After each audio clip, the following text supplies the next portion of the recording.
Hello people, welcome back to my channel and welcome. If you're new here, my name is Eunice, a personal finance and small business coach.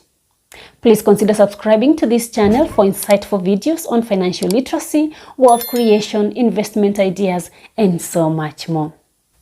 In today's video, guys, it's all about my own personal business journey. As I've indicated on the title, it's about the business mistakes that I made in my 20s. These are my early years of business. Yeah, guys, we all learn from mistakes, as they say. So just to give a background information about my business journey, I started my first business at the age of 17 and a half years, immediately after I was done with my high school.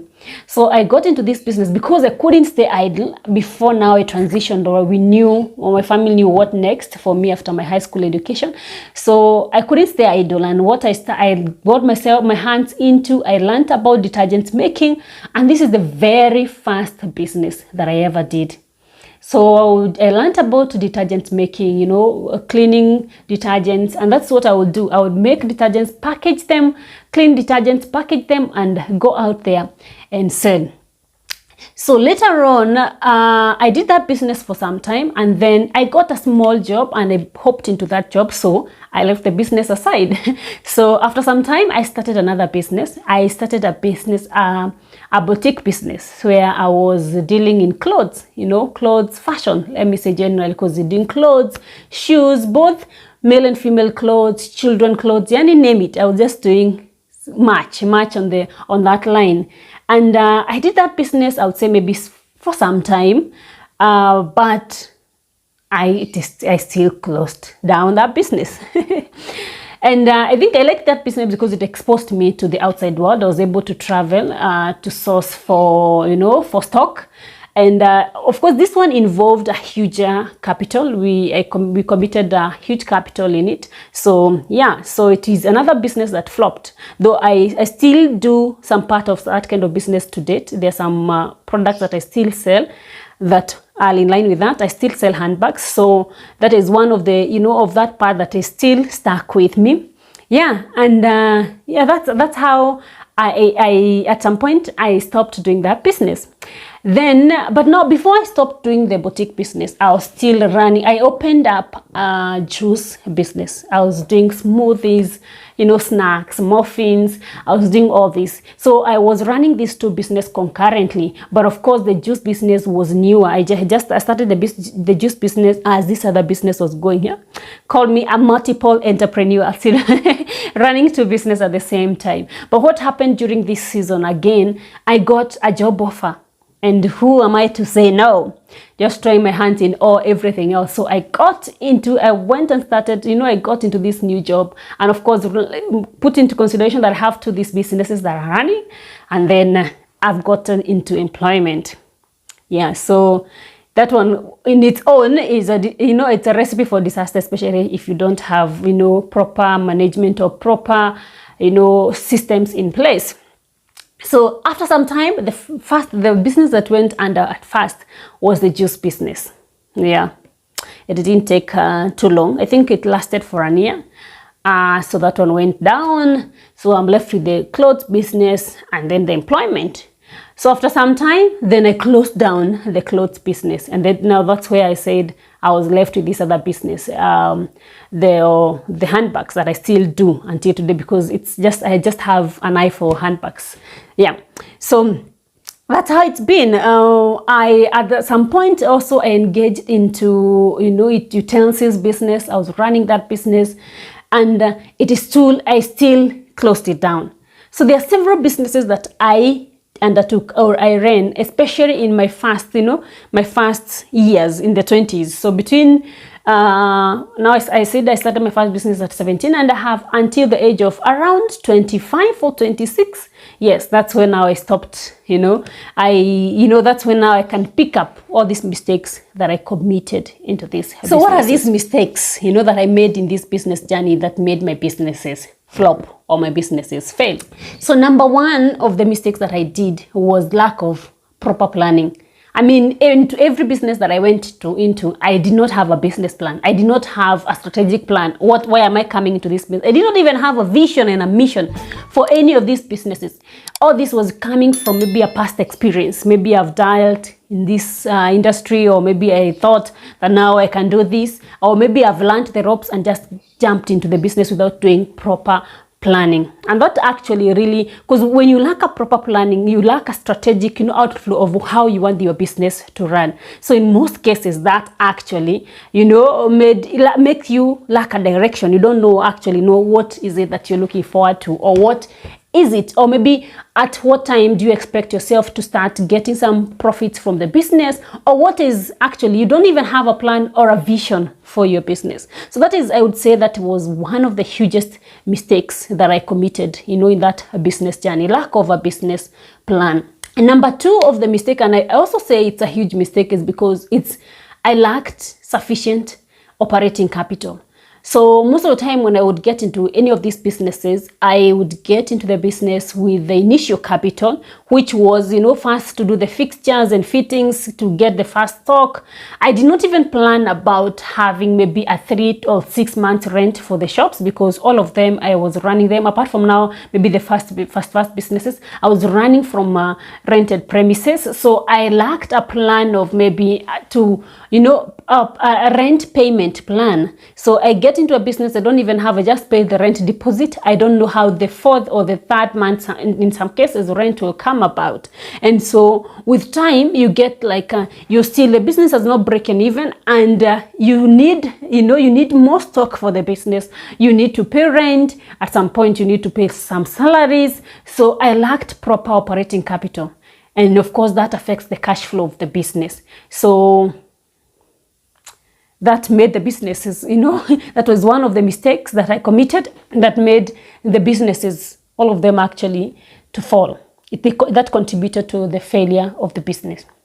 Something else is another mistake that I made. I got into partnership with some people that I did not do due diligence on them. And so even as I got into this business with them, we did not even have proper, partnership agreement signed. Yeah, it was just trust word of mouth with people you don't actually not related with for so long. And so some deals go far, so you're not able to continue with this partnership, and you don't even have an exit strategy, or you don't have an agreement where in such a case where the partnership does not work out, how you go about it. I mean, the naivety. Yeah, I know better now though. Yeah, so every time you want to come into partnership with someone, it does not matter whether it's your friend, whether it's a close ally to your family or to wherever, please, when it comes to business, let's separate that and get down and sign deeds with these people, so that when it comes to maybe exit or maybe some disagreement, how to go about it. So another mistake that I committed, as I mentioned, at some point I was running more than one business at the same time. So in any case, and at some point I was even in employment. So in any case, I wasn't giving maximum attention to these businesses. I was not able to dedicate myself more into this business, or even, get time, to see and understand how the business is going. So the lack of attention to these businesses made my business fail. Because I'm working here, you're working full-time 9 to 5 job, and at the same time you're running this business on the side. I mean, you don't have time to come and check how this one is doing, how this one is doing. At the end of the day, just come and say and check. So how much did you make today? So what do we need for tomorrow? And sometimes you go back to your pocket and chip in, into this business. So that contributed, I would say, the lack of maximum attention contributed to laxity on those who are running the business. And it also contributed to, at some extent, being, I don't want to put it I don't want to put it in a bad way, but at some point, it really costed me, because I realized that those who had entrusted the business to were stealing from me. Yeah, so that is also one of the issues, because you are not able to take stock, you're not able to check how everything is running. And so that lack of giving the business maximum attention flopped my business. Yeah. So that is also another mistake that you should not commit. Actually, when you commit yourself into a certain business, give it maximum and full attention.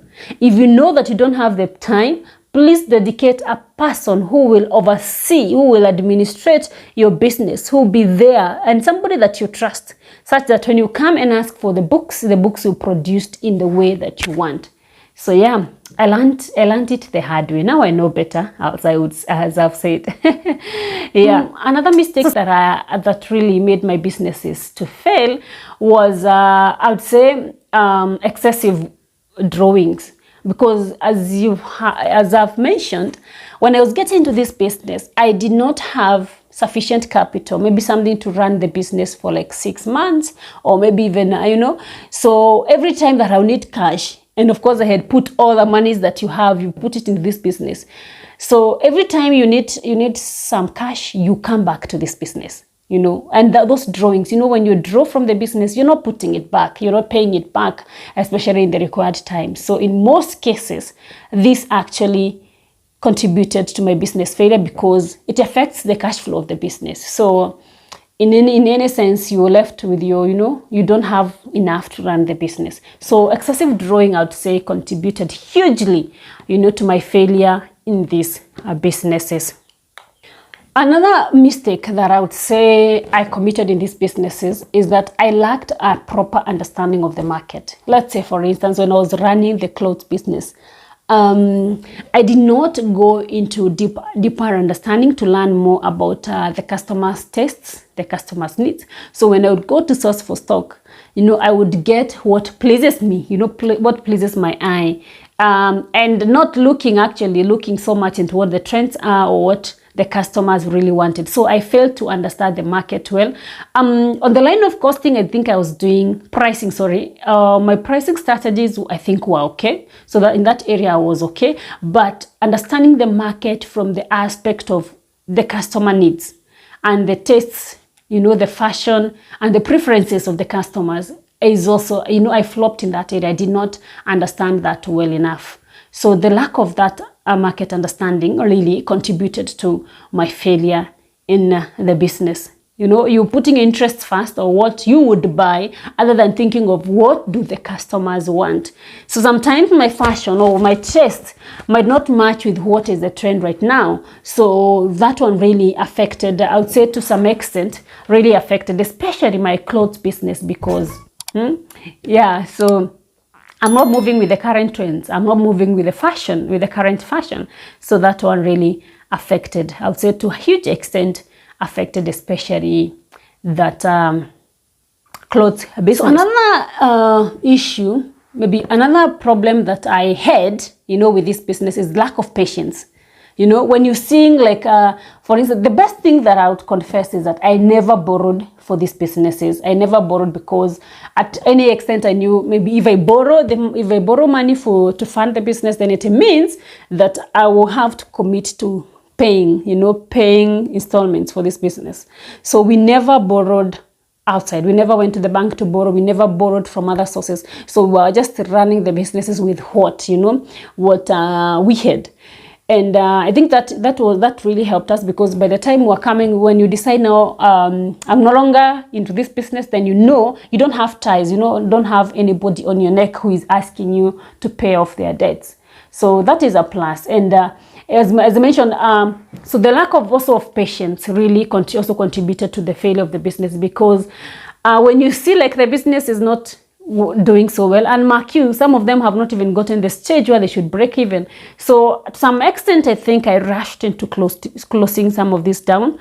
Or maybe when you think now at this season the business is not running well enough, so you are like, I'm tired of waiting, and then that lack of patience leads to you closing the business soon enough or fast enough before the business is well established. And so maybe you lose the opportunity of learning, or I lost the opportunity of learning, of going through the ropes and understanding that there are different situations in business and different seasons also. So that hastened my decisions to close these businesses. So yeah, I flopped.